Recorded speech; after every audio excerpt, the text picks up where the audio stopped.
ਸਤਿ ਸ਼੍ਰੀ ਅਕਾਲ। ਟੀਵੀ ਪੰਜਾਬ ਦੇਖ ਰਹੇ ਸਾਰੇ ਦਰਸ਼ਕਾਂ ਦਾ ਮੈਂ ਰਸ਼ਮੀਨ ਕੌਰ ਬਹੁਤ-ਬਹੁਤ ਸਵਾਗਤ ਕਰਦੀ ਹਾਂ। ਸ਼ੁਰੂ ਕਰਾਂਗੇ ਖਬਰਾਂ ਦਾ ਅੱਜ ਦਾ ਖਾਸ ਸਿਲਸਿਲਾ, ਪਰ ਉਹ ਤੋਂ ਪਹਿਲਾਂ ਨਜ਼ਰ ਮਾਰਦੇ ਹਾਂ ਕੁਝ ਤਾਜ਼ੀਆਂ ਹੈਡਲਾਈਨਸ ਤੇ। ਪ੍ਰਧਾਨ ਮੰਤਰੀ ਜਸਟਿਨ ਟਰੂਡੋ ਨੇ ਯੂਐਸਏ ਦੇ ਰਾਸ਼ਟਰਪਤੀ ਜੋ ਬਾਈਡਨ ਨਾਲ ਕੀਤੀ ਮੁਲਾਕਾਤ। ਚਰਚਾ ਦਾ ਵਿਸ਼ਾ ਬਣੇ ਚੀਨ ਅਤੇ ਰੂਸ। ਭਾਰਤੀ ਮੂਲ ਦੇ ਪਿਲਈ ਨੇ ਕੈਨੇਡਾ ਵਿੱਚ ਰਚਿਆ ਇਤਿਹਾਸ। ਯੂਕੋਨ ਦਾ ਪ੍ਰੀਮੀਅਰ ਬਣ ਸਾਂਭੀ ਵਾਗਡੋਰ। ਮਿਲਵੁੱਡਸ ਪਰਿਵਾਰ ਨੇ ਨਿਆਂ ਦੀ ਕੀਤੀ ਮੰਗ। ਹਿੰਸਕ ਬ੍ਰੇਕ ਇਨ ਵਿੱਚ 50 ਸਾਲਾ ਵਿਅਕਤੀ ਦੀ ਹੋਈ ਸੀ ਮੌਤ। ਐਨਸੀਪੀਆਈ ਨੇ ਚੁੱਕੇ ਵੱਡੇ ਕਦਮ। 10 ਦੇਸ਼ਾਂ ਲਈ ਅੰਤਰਰਾਸ਼ਟਰੀ ਨੰਬਰਾਂ ਤੇ ਉਪਲਬਧ ਹੋਵੇਗਾ UPI। ਕੈਨੇਡਾ ਅਤੇ ਸੈਸਕੈਚੁਅਨ ਦੀਆਂ ਸਰਕਾਰਾਂ ਨੇ ਚੁੱਕੇ ਵੱਡੇ ਕਦਮ। ਫਸਲ ਖੋਜ ਲਈ $17.6 ਮਿਲੀਅਨ ਦਾ ਕੀਤਾ ਐਲਾਨ। ਕੈਨੇਡਾ ਦੇ ਪ੍ਰਧਾਨ ਮੰਤਰੀ ਜਸਟਿਨ ਟਰੂਡੋ ਨੇ ਉੱਤਰੀ ਅਮਰੀਕਾ ਦੇ ਸੰਮੇਲਨ ਵਿੱਚ ਭਾਗ ਲਿਆ। ਉੱਥੇ ਜਸਟਿਨ ਟਰੂਡੋ ਨੇ USA ਦੇ ਪ੍ਰੈਜ਼ੀਡੈਂਟ ਜੋ ਬਾਈਡਨ ਨਾਲ ਮੁਲਾਕਾਤ ਕੀਤੀ ਅਤੇ ਗਲੋਬਲ ਵਿਸ਼ਿਆਂ ਤੇ ਚਰਚਾ ਕੀਤੀ। ਨਾਲ ਹੀ ਉਹਨਾਂ ਨੇ ਜੋ ਬਾਈਡਨ ਨੂੰ ਕੈਨੇਡਾ ਆਉਣ ਦਾ ਸੱਦਾ ਵੀ ਦਿੱਤਾ। ਪ੍ਰਧਾਨ ਮੰਤਰੀ ਜਸਟਿਨ ਟਰੂਡੋ ਨੇ ਮੈਕਸੀਕੋ ਸਿਟੀ ਵਿੱਚ ਉੱਤਰੀ ਅਮਰੀਕੀ ਨੇਤਾਵਾਂ ਦੇ ਸੰਮੇਲਨ ਵਿੱਚ ਸੰਯੁਕਤ ਰਾਜ ਅਮਰੀਕਾ ਦੇ ਰਾਸ਼ਟਰਪਤੀ ਜੋ ਬਾਈਡਨ ਨਾਲ ਮੁਲਾਕਾਤ ਕੀਤੀ। ਉਹਨਾਂ ਨੇ ਗਲੋਬਲ ਮੁੱਦਿਆਂ ਦੀ ਵਿਆਪਕ ਲੜੀ ਤੇ ਚਰਚਾ ਕੀਤੀ ਅਤੇ ਬਾਈਡਨ ਨੂੰ ਮਾਰਚ ਵਿੱਚ ਕੈਨੇਡਾ ਆਉਣ ਦਾ ਸੱਦਾ ਵੀ ਦਿੱਤਾ। ਦੋਵਾਂ ਨੇਤਾਵਾਂ ਨੇ ਨਾਜ਼ੁਕ ਖਣਿਜਾਂ ਅਤੇ ਸੈਮੀਕੰਡਕਟਰਾਂ ਸਮੇਤ ਉੱਤਰੀ ਅਮਰੀਕਾ ਦੇ ਵਪਾਰ, ਪ੍ਰਤੀਯੋਗਤਾ ਤੇ ਸਪਲਾਈ ਚੇਨਾਂ ਦੀ ਮਹੱਤਤਾ ਤੇ ਚਰਚਾ ਕੀਤੀ। ਖਾਸ ਤੌਰ ਤੇ ਵਪਾਰ ਤੇ ਪ੍ਰਧਾਨ ਮੰਤਰੀ ਨੇ ਕੈਨੇਡਾ ਅਤੇ USA ਵਿਚਕਾਰ ਵਪਾਰ ਦੇ ਮੁਕਤ ਪ੍ਰਵਾਹ ਦੇ ਲਾਭਾਂ ਨੂੰ ਦੁਹਰਾਇਆ। ਪ੍ਰਧਾਨ ਮੰਤਰੀ ਨੇ ਬਾਈ ਅਮਰੀਕਾ, ਸਾਫਟਵੁੱਡ ਲੰਬਰ ਅਤੇ ਸਟੀਲ ਅਤੇ ਐਲੂਮੀਨੀਅਮ ਨੂੰ ਵੀ ਉਭਾਰਿਆ।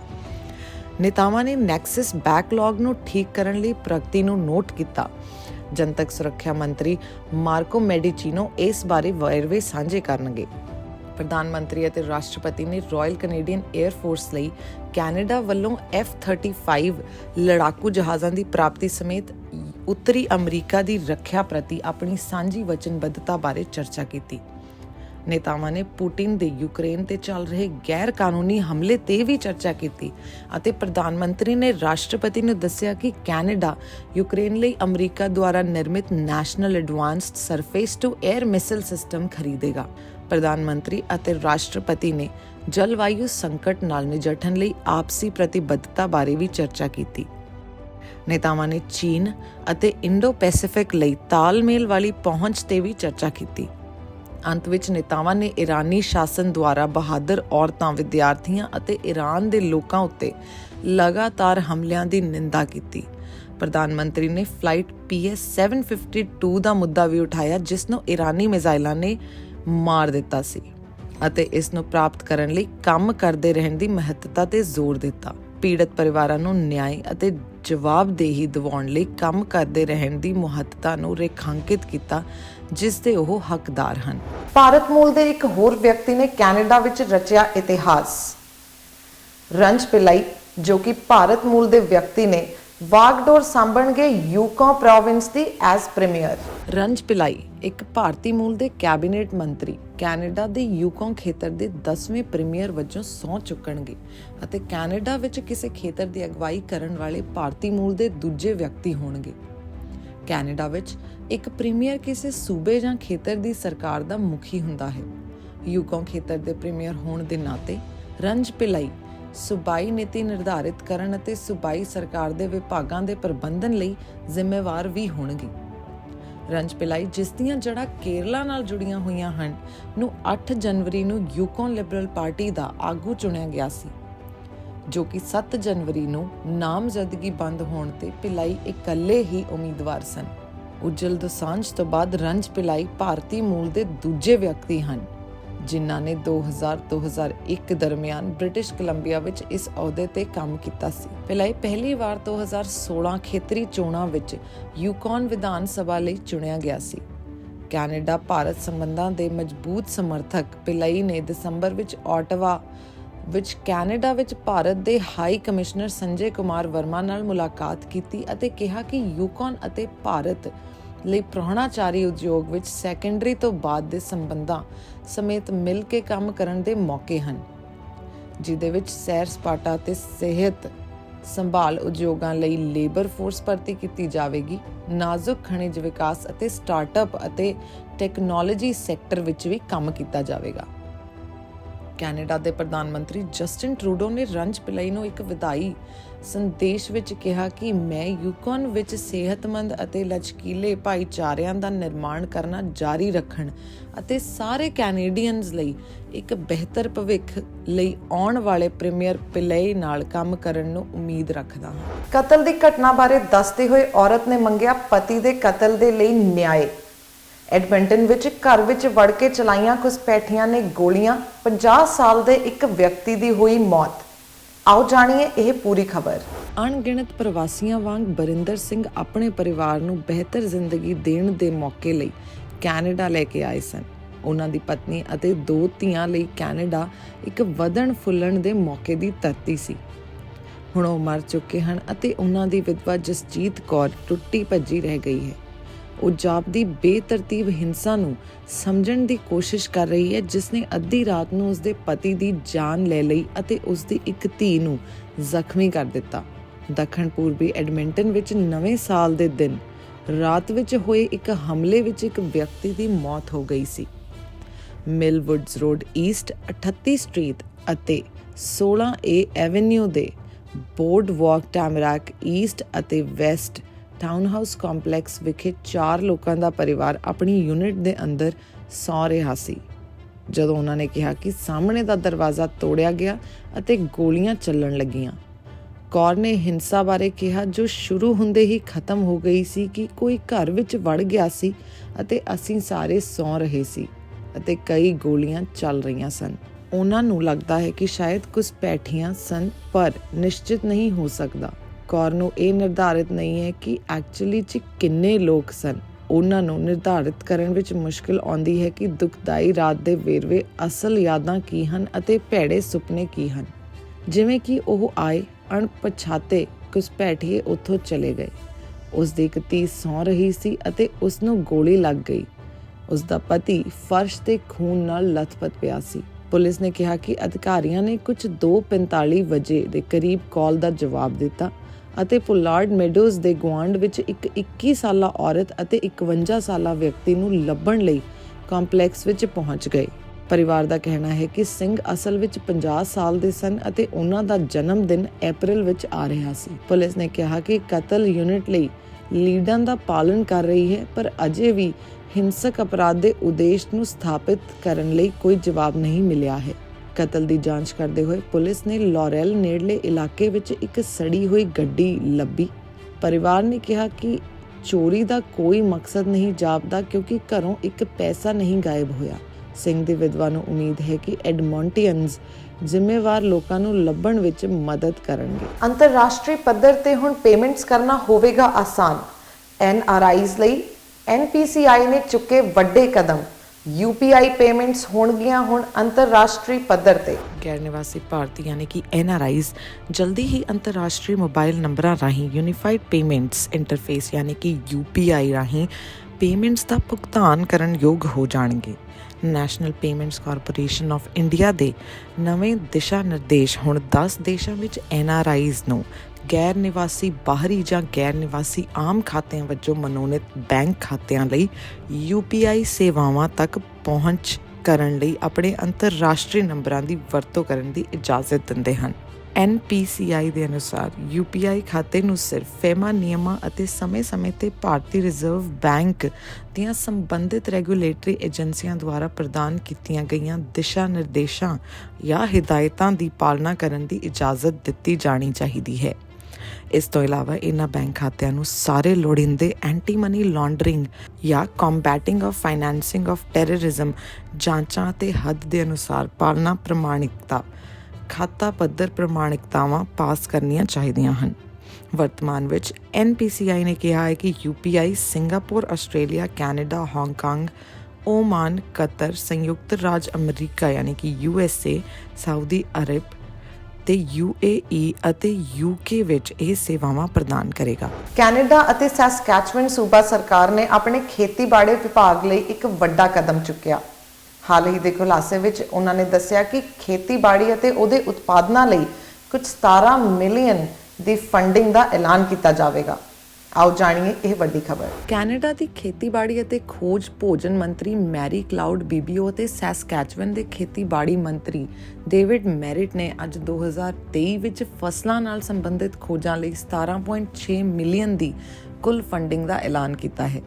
ਸੈਸਕੈਚਵਨ ਦੇ ਖੇਤੀਬਾੜੀ ਵਿਕਾਸ ਫੰਡ ਦੁਆਰਾ ਨਿਵੇਸ਼ ਕੀਤੇ ਕੋਸ਼ਨਾਂ ਵਿੱਚ 49 ਖੋਜ ਪ੍ਰੋਜੈਕਟਾਂ ਲਈ 10.3 ਮਿਲੀਅਨ ਦੇ ਨਾਲ ਸੈਸਕੈਟੂਨ ਵਿੱਚ ਫਸਲ ਵਿਕਾਸ ਕੇਂਦਰ ਲਈ ਅਗਲੇ 5 ਸਾਲਾਂ ਵਿੱਚ ਸਹਾਇਤਾ ਲਈ $7.2 ਮਿਲੀਅਨ ਵੀ ਸ਼ਾਮਿਲ ਹਨ। 1971 ਵਿੱਚ ਸਥਾਪਿਤ ਹੋਣ ਤੋਂ ਲੈ ਕੇ CDC ਸੈਸਕੈਚਵਨ ਯੂਨੀਵਰਸਿਟੀ ਵਿੱਚ ਪੌਦ ਵਿਗਿਆਨ ਵਿਭਾਗ ਦੇ ਨਾਲ ਇੱਕ ਖੋਜ ਸੰਸਥਾ ਨੇ 40 ਤੋਂ ਵੱਧ ਵੱਖ-ਵੱਖ ਫਸਲਾਂ ਦੀਆਂ ਕਿਸਮਾਂ ਵਿੱਚ 500 ਤੋਂ ਵੱਧ ਵਪਾਰਕ ਫਸਲਾਂ ਦੀਆਂ ਕਿਸਮਾਂ ਜਾਰੀ ਕੀਤੀਆਂ ਹਨ।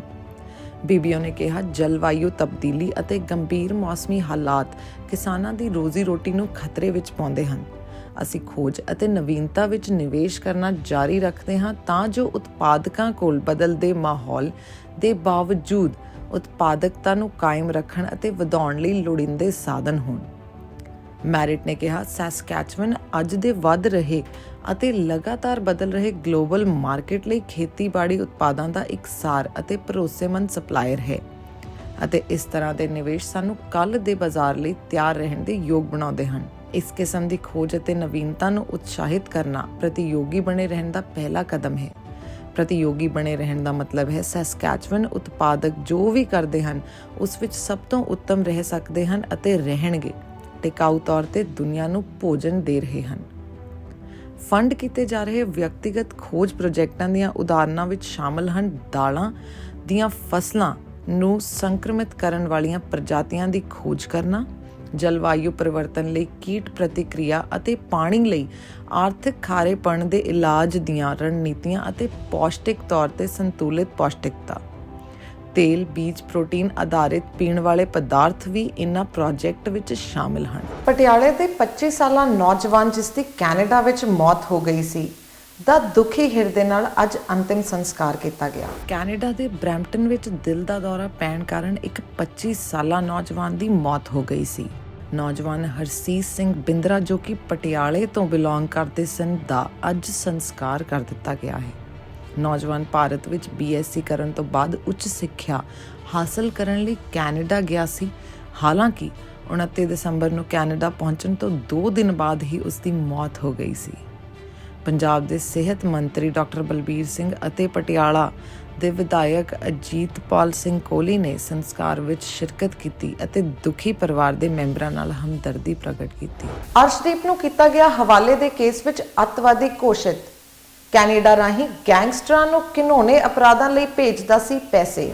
ਅਰਸ਼ਦੀਪ ਸਿੰਘ ਗਿੱਲ ਉਰਫ ਅਰਸ਼ ਦੱਲਾ, ਜਿਸ ਨੂੰ ਸੋਮਵਾਰ ਨੂੰ ਭਾਰਤ ਸਰਕਾਰ ਨੇ ਵਿਅਕਤੀਗਤ ਅੱਤਵਾਦੀ ਕੋਸ਼ਿਸ਼ ਕੀਤਾ ਸੀ, ਪੰਜਾਬ ਦੇ ਮੋਸਟ ਵਾਂਟਡ ਅੱਤਵਾਦੀ ਅਤੇ ਕੱਟੜਪੰਥੀ ਗੈਂਗਸਟਰਾਂ ਵਿੱਚੋਂ ਇੱਕ ਹੈ। ਉਹ ਇਸ ਵੇਲੇ ਕੈਨੇਡਾ ਦਾ ਪੱਕਾ ਨਿਵਾਸੀ ਹੈ। ਕਤਲ, ਜ਼ਬਰੀ ਵਸੂਲੀ ਅਤੇ ਟਾਰਗੇਟ ਕਿਲਿੰਗ ਵਰਗੇ ਘਿਨੌਣੇ ਅਪਰਾਧਾਂ ਵਿੱਚ ਸ਼ਾਮਿਲ ਉਹ BFIRs ਦਾ ਸਾਹਮਣਾ ਕਰ ਰਿਹਾ ਹੈ। ਪਰ ਇਹਨਾਂ ਅਪਰਾਧਾਂ ਤੋਂ ਵੱਧ ਉਹ ਫੰਡ ਪੈਦਾ ਕਰਨ ਅਤੇ ਗੈਂਗਸਟਰਾਂ ਅਤੇ ਅਪਰਾਧੀਆਂ ਨੂੰ ਮਾਲੀ ਸਹਾਇਤਾ ਪ੍ਰਦਾਨ ਕਰਨ ਲਈ ਬਦਨਾਮ ਹੈ। ਪੰਜਾਬ ਪੁਲਿਸ ਦੇ ਰਿਕਾਰਡ ਅਨੁਸਾਰ ਉਹ ਕੈਨੇਡਾ ਤੋਂ ਭਾਰਤ ਪੈਸੇ ਆਪਣੇ ਸਾਥੀਆਂ ਨੂੰ ਟ੍ਰਾਂਸਫਰ ਕਰਦਾ ਹੈ ਜੋ ਇਸ ਦੀ ਵਰਤੋਂ ਵੱਖ-ਵੱਖ ਅਪਰਾਧਾਂ ਲਈ ਕਰਦੇ ਹਨ। ਜਬਰੀ ਵਸੂਲੀ ਦੇ ਇੱਕ ਮਾਮਲੇ ਦੀ ਜਾਂਚ ਕਰਦੇ ਹੋਏ ਗ੍ਰਿਫਤਾਰ ਕੀਤੇ ਗਏ ਵਿਅਕਤੀਆਂ ਨੇ ਖੁਲਾਸਾ ਕੀਤਾ ਕਿ ਉਹਨਾਂ ਨੇ ਹਵਾਲਾ ਰਾਹੀਂ ਅਰਸ਼ਦੀਪ ਤੋਂ ਪੈਸੇ ਲਏ ਸਨ। ਅਧਿਕਾਰੀਆਂ ਨੇ ਕਿਹਾ ਕਿ ਕਿਸੇ ਅੱਤਵਾਦੀ ਨੂੰ ਵਿਅਕਤੀਗਤ ਅੱਤਵਾਦੀ ਵਜੋਂ ਸ਼੍ਰੇਣੀਬੱਧ ਕਰਨਾ, ਉਸ ਨੂੰ ਗੈਰ ਕਾਨੂੰਨੀ ਗਤੀਵਿਧੀਆਂ ਰੋਕੂ ਕਾਨੂੰਨ ਦੇ ਤਹਿਤ ਦਰਜ ਕਰਨਾ ਜਾਂ ਇੰਟਰਪੋਲ ਦੁਆਰਾ ਉਸ ਦੀ ਗ੍ਰਿਫਤਾਰੀ ਦੇ ਨਾਲ ਭਾਰਤ ਹਵਾਲੇ ਕਰਨ ਲਈ ਮਹੱਤਵਪੂਰਨ ਹੈ।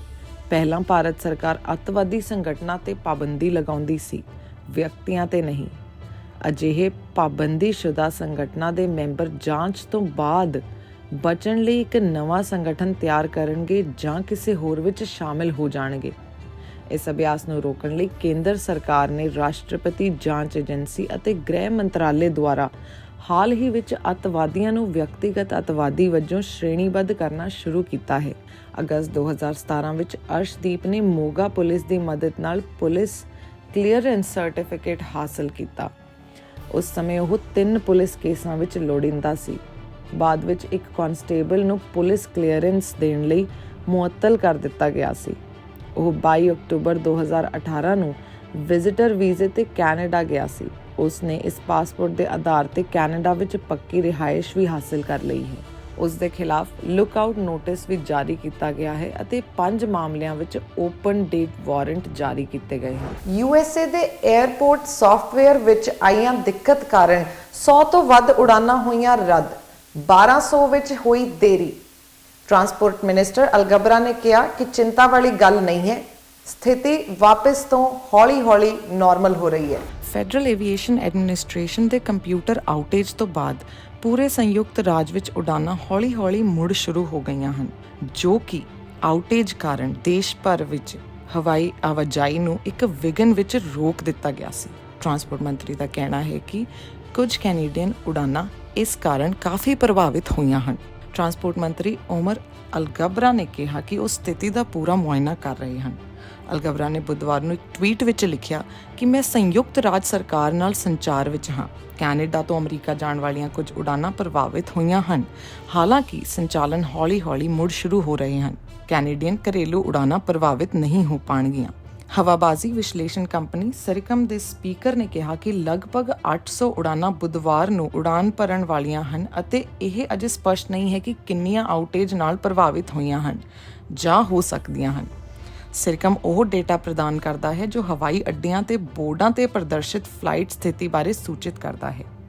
ਸਵੇਰੇ 7:30 ਵਜੇ USA ਦੇ ਅੰਦਰ ਜਾਂ ਬਾਹਰ 1200 ਤੋਂ ਵੱਧ ਦੇਰੀ ਵਾਲੀਆਂ ਉਡਾਨਾਂ ਸਨ, ਜਿਸ ਵਿੱਚੋਂ 100 ਤੋਂ ਵੱਧ ਰੱਦ ਕਰ ਦਿੱਤੀਆਂ ਗਈਆਂ ਸਨ। ਜ਼ਿਆਦਾਤਰ ਦੇਰੀ ਪੂਰਬੀ ਤੱਟ ਦੇ ਨਾਲ ਕੇਂਦਰਿਤ ਸੀ, ਪਰ ਪੱਛਮ ਵਿੱਚ ਫੈਲਣੀਆਂ ਸ਼ੁਰੂ ਹੋ ਗਈਆਂ ਸਨ। ਮਿਆਮੀ ਅੰਤਰਰਾਸ਼ਟਰੀ ਹਵਾਈ ਅੱਡੇ ਤੇ ਆਉਣ ਵਾਲੀਆਂ ਅੰਤਰਰਾਸ਼ਟਰੀ ਉਡਾਨਾਂ ਉਤਰਦੀਆਂ ਰਹੀਆਂ, ਪਰ ਸਵੇਰੇ 6:30 ਵਜੇ ਤੋਂ ਸਾਰੀਆਂ ਰਵਾਨਗੀਆਂ ਵਿੱਚ ਦੇਰੀ ਹੋ ਗਈ। ਫਲਾਈਟ ਸ਼ੁਰੂ ਕਰਨ ਤੋਂ ਪਹਿਲਾਂ ਪਾਇਲਟਾਂ ਨੂੰ ਹਵਾਈ ਮਿਸ਼ਨਾਂ ਲਈ ਨੋਟਿਸਾਂ ਨਾਲ ਸਲਾਹ ਮਸ਼ਵਰਾ ਕਰਨ ਦੀ ਲੋੜ ਹੁੰਦੀ ਹੈ, ਜੋ ਕਿ ਰਨਵੇ ਦੇ ਨਿਰਮਾਣ ਤੋਂ ਲੈ ਕੇ ਆਈਸਿੰਗ ਦੀ ਸੰਭਾਵਨਾ ਤੱਕ ਉਡਾਨਾਂ ਤੇ ਸੰਭਾਵੀ ਮਾੜੇ ਪ੍ਰਭਾਵਾਂ ਦੀ ਸੂਚੀ ਦਿੰਦੇ ਹਨ। ਸਿਸਟਮ ਪਹਿਲਾਂ ਟੈਲੀਫੋਨ ਆਧਾਰਿਤ ਹੁੰਦਾ ਸੀਗਾ। ਪਾਇਲਟ ਜਾਣਕਾਰੀ ਲਈ ਸਮਰਪਿਤ ਫਲਾਈਟ ਸਰਵਿਸ ਸਟੇਸ਼ਨਾਂ ਨੂੰ ਕਾਲ ਕਰਦੇ ਸਨ, ਪਰ ਹੁਣ ਉਹ ਆਨਲਾਈਨ ਹੋ ਗਿਆ ਹੈ। ਦੁਨੀਆ ਦੀ ਸਭ ਤੋਂ ਵੱਡੀ ਚਾਕਲੇਟ ਕੰਪਨੀ ਨੇ ਕੈਨੇਡਾ ਵਿੱਚ ਭਾਰਤੀ ਮੂਲ ਦੇ ਵਿਅਕਤੀ ਨੂੰ ਬਣਾਇਆ ਆਪਣਾ VP। ਕਿਹਾ ਕਿ ਹਰਜੀਤ ਸਿੰਘ ਨੇ ਕੰਪਨੀ ਦੇ ਲਾਭਕਾਰੀ ਵਿਕਾਸ ਵਿੱਚ ਨਿਭਾਈ ਹੈ ਅਹਿਮ ਭੂਮਿਕਾ। ਹਰਸ਼ੀ ਕੰਪਨੀ ਨੇ 1 ਜਨਵਰੀ 2023 ਤੋਂ ਪ੍ਰਭਾਵੀ ਏਸ਼ੀਆ ਪ੍ਰਸ਼ਾਂਤ, ਮੱਧ ਪੂਰਬ ਅਤੇ ਅਫਰੀਕਾ ਦੀ ਮੌਜੂਦ ਲੀਡਰਸ਼ਿਪ ਤੋਂ ਇਲਾਵਾ ਹਰਜੀਤ ਭੱਲਾ ਦੀ ਕੈਨੇਡਾ ਦੇ ਉਪ ਪ੍ਰਧਾਨ ਵਜੋਂ ਨਿਯੁਕਤੀ ਦਾ ਐਲਾਨ ਕੀਤਾ ਹੈ। ਉਹ ਸਿੱਧੇ ਰੋਹਿਤ ਗਰੋਵਰ ਨੂੰ ਰਿਪੋਰਟ ਕਰਨਗੇ, ਜੋ ਕਿ ਹਰਸ਼ੀਜ਼ ਦੇ ਇੰਟਰਨੈਸ਼ਨਲ ਪ੍ਰੈਜ਼ੀਡੈਂਟ ਹਨ। ਹਰਜੀਤ ਜਨਵਰੀ 2021 ਤੋਂ ਏਸ਼ੀਆ ਪ੍ਰਸ਼ਾਂਤ, ਯੂਰਪ, ਮੱਧ ਪੂਰਬ ਅਤੇ ਅਫਰੀਕਾ ਦੀ ਵੀ ਅਗਵਾਈ ਕਰ ਰਹੇ ਸਨ, ਜਿੱਥੇ ਉਸਨੇ ਰਣਨੀਤਿਕ ਫੋਰਸ ਨੂੰ ਤਿੱਖਾ ਕਰਨ ਅਤੇ ਸਾਰੇ ਪ੍ਰਮੁੱਖ ਬਾਜ਼ਾਰਾਂ ਵਿੱਚ ਪ੍ਰਤੀਯੋਗੀ ਸ਼ੇਅਰ ਲਾਭਾਂ ਦੇ ਨਾਲ ਮਜ਼ਬੂਤ ਲਾਭਕਾਰੀ ਵਿਕਾਸ ਪ੍ਰਦਾਨ ਕਰਨ ਲਈ ਮਜ਼ਬੂਤ ਸੰਗਠਨਾਤਮਕ ਸਮਰੱਥਾ ਬਣਾਉਣ ਵਿੱਚ ਮਹੱਤਵਪੂਰਨ ਭੂਮਿਕਾ ਨਿਭਾਈ ਹੈ। ਹਰਸ਼ੀ ਇੰਡੀਆ ਦੇ ਵਾਅਦੇ ਨੂੰ ਦੇਖਦੇ ਹੋਏ Hershey India GM Geetika Mehta GM ਦੇ ਤੌਰ ਤੇ ਆਪਣੀ ਭੂਮਿਕਾ ਨੂੰ ਜਾਰੀ ਰੱਖਣਗੇ। ਵਪਾਰਕ ਇਕਾਈ ਹੁਣ ਰੋਹਿਤ ਗਰੋਵਰ ਪ੍ਰਧਾਨ ਇੰਟਰਨੈਸ਼ਨਲ ਨੂੰ ਸਿੱਧੇ ਤੌਰ ਤੇ ਰਿਪੋਰਟ ਕਰਨਗੇ। ਹਰਜੀਤ ਦੀ ਨਵੀਂ ਭੂਮਿਕਾ ਤੇ ਟਿੱਪਣੀ ਕਰਦੇ ਹੋਏ ਰੋਹਿਤ ਗਰੋਵਰ, ਪ੍ਰੈਜ਼ੀਡੈਂਟ ਇੰਟਰਨੈਸ਼ਨਲ ਦ ਹਰਸ਼ੀਜ਼ ਕੰਪਨੀ ਨੇ ਕਿਹਾ ਕਿ ਹਰਸ਼ੀ ਕੰਪਨੀ ਦਾ ਅੰਤਰਰਾਸ਼ਟਰੀ ਪੱਧਰ ਦਿਲਚਸਪ ਤਰੀਕਿਆਂ ਨਾਲ ਵਧ ਰਿਹਾ ਹੈ। ਹਰਜੀਤ ਦੀ ਮੌਜੂਦਾ ਲੀਡਰਸ਼ਿਪ ਤੋਂ ਇਲਾਵਾ ਕੈਨੇਡਾ ਦੇ VP ਵਜੋਂ ਨਿਯੁਕਤੀ ਇਹਨਾਂ ਨਾਜ਼ੁਕ ਬਾਜ਼ਾਰਾਂ ਵਿੱਚ ਸਾਡੀ ਇੱਛਾਵਾਂ ਦੀ ਅਗਵਾਈ ਕਰਨ ਦੀ ਉਸਦੀ ਯੋਗਤਾ ਵਿੱਚ ਸਾਡੇ ਭਰੋਸੇ ਨੂੰ ਦਰਸਾਉਂਦੀ ਹੈ। ਉਹ ਸਾਡੇ ਲੋਕਾਂ ਅਤੇ ਸਾਡੀ ਕੰਪਨੀ ਦੀ ਉਹਨਾਂ ਹੀ ਗੁਣਾਂ ਨਾਲ ਸੇਵਾ ਕਰਨਗੇ ਜੋ ਕਿ ਹਰਸ਼ੀ ਕੰਪਨੀ ਲਈ ਜਾਣੀ ਜਾਂਦੀ ਹੈ, ਜੋ ਹੈ ਅਨੁਭਵ, ਮੁਹਾਰਤ ਅਤੇ ਲੀਡਰਸ਼ਿਪ, ਮਜ਼ਬੂਤ ਲਾਭਦਾਇਕ ਵਿਕਾਸ ਅਤੇ ਪ੍ਰਤੀਯੋਗੀ ਸ਼ੇਅਰ ਲਾਭ ਪ੍ਰਦਾਨ ਕਰਦੀ ਹੈ। ਮੈਂ ਭਾਰਤੀ ਟੀਮ ਦੀ ਰਣਨੀਤੀ ਨੂੰ ਲੈ ਕੇ ਵੀ ਉਤਨਾ ਹੀ ਉਤਸ਼ਾਹਿਤ ਹਾਂ। ਗੀਤਿਕਾ ਅਤੇ ਸਾਡੀ ਭਾਰਤੀ ਲੀਡਰਸ਼ਿਪ ਟੀਮ ਦੇ ਅਧੀਨ ਮੈਨੂੰ ਭਰੋਸਾ ਹੈ ਕਿ ਅਸੀਂ ਵਿਕਾਸ ਦੇ ਅਗਲੇ ਪੜਾਅ ਨੂੰ ਪ੍ਰਾਪਤ ਕਰਾਂਗੇ ਅਤੇ ਇਸ ਗਤੀਸ਼ੀਲ ਸੰਗਠਨ ਲਈ ਗਾਹਕ ਕੇਂਦਰਤਾ ਨੂੰ ਵਧਾਵਾਂਗੇ। ਖਬਰਾਂ ਦੇ ਇਸ ਖਾਸ ਸਿਲਸਿਲੇ ਵਿੱਚ ਬਸ ਅੱਜ ਇੰਨਾ ਹੀ। ਦੇਸ਼ ਵਿਦੇਸ਼ ਦੀਆਂ ਤਾਜ਼ੀਆਂ ਖਬਰਾਂ ਲਈ ਤੁਸੀਂ ਦੇਖਦੇ ਰਹੋ TV ਪੰਜਾਬ। ਪਰ ਜਾਣ ਤੋਂ ਪਹਿਲਾਂ ਇੱਕ ਆਖਰੀ ਨਜ਼ਰ ਅੱਜ ਦੀਆਂ ਹੈਡਲਾਈਨਸ ਤੇ। ਪ੍ਰਧਾਨ ਮੰਤਰੀ ਜਸਟਿਨ ਟਰੂਡੋ ਨੇ USA ਦੇ ਰਾਸ਼ਟਰਪਤੀ ਜੋ ਬਾਈਡਨ ਨਾਲ ਕੀਤੀ ਮੁਲਾਕਾਤ। ਚਰਚਾ ਦਾ ਵਿਸ਼ਾ ਬਣੇ ਚੀਨ ਅਤੇ ਰੂਸ। ਭਾਰਤੀ ਮੂਲ ਦੇ ਪਿਲਈ ਨੇ ਕੈਨੇਡਾ ਵਿੱਚ ਰਚਿਆ ਇਤਿਹਾਸ। ਯੂਕੋਨ ਦਾ ਪ੍ਰੀਮੀਅਰ ਬਣ ਸਾਂਭੀ ਵਾਗਡੋਰ। ਮਿਲਵੁੱਡਸ ਪਰਿਵਾਰ ਨੇ ਨਿਆਂ ਦੀ ਕੀਤੀ ਮੰਗ। ਹਿੰਸਕ ਬ੍ਰੇਕ-ਇਨ ਵਿੱਚ 50 ਸਾਲਾ ਵਿਅਕਤੀ ਦੀ ਹੋਈ ਸੀ ਮੌਤ। NCPI ਨੇ ਚੁੱਕੇ ਵੱਡੇ ਕਦਮ। 10 ਦੇਸ਼ਾਂ ਲਈ ਅੰਤਰਰਾਸ਼ਟਰੀ ਨੰਬਰਾਂ ਤੇ ਉਪਲਬਧ ਹੋਵੇਗਾ UPI। ਕੈਨੇਡਾ ਅਤੇ ਸੈਸਕੈਚੁਅਨ ਦੀਆਂ ਸਰਕਾਰਾਂ ਨੇ ਚੁੱਕੇ ਵੱਡੇ ਕਦਮ। ਫਸਲ ਖੋਜ ਲਈ $17.6 ਮਿਲੀਅਨ ਦਾ ਕੀਤਾ ਐਲਾਨ।